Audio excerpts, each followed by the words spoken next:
स्थान ऋषिकेश उत्तराखंड। समय 2004 की सर्दियों की रात। ऋषिकेश को लोग योग, शांति और तप की भूमि मानते हैं, पर इसी शहर के भीतर एक इलाका ऐसा है जहां अंधेरा होते ही लोग जाने से डरते हैं। नीलकंठ मंदिर से लगे पुराने जंगलों का इलाका। कहानी शुरू होती है अमित नाम के एक युवक से, जो दिल्ली से ऋषिकेश घूमने आया था। उसने एक लोकल बाबा से सुना कि अगर किसी ने सच्चे मन से नीलकंठ मंदिर तक रात में पैदल यात्रा की तो उसे भगवान के दर्शन होते हैं। उत्सुकता में अमित ने फैसला किया कि वो रात को ही उस घने जंगल से होते हुए मंदिर तक जाएगा। बाबा ने चेताया, रात को मत जाना बेटा, वहां आत्माओं का वास है, खासकर पूर्णिमा की रात को। पर अमित ने बात को मजाक में उड़ा दिया। रात का सफर शुरू रात के लगभग 2:30 बजे अमित फ्लैशलाइट लेकर नीलकंठ की ओर निकल पड़ा।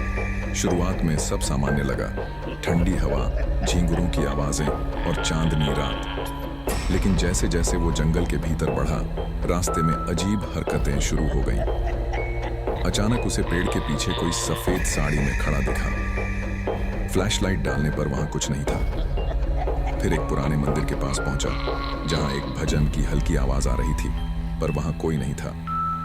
3:33 बजे, कहते हैं ये आत्माओं का समय होता है। उसे लगा जैसे कोई उसके पीछे चल रहा है।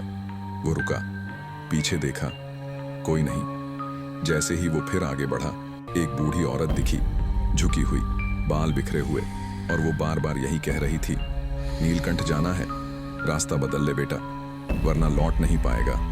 अमित डर गया, पीछे मुड़ा तो औरत गायब। हादसा अमित भागने लगा, लेकिन तभी एक ठंडी सांस उसके कानों के पास महसूस हुई।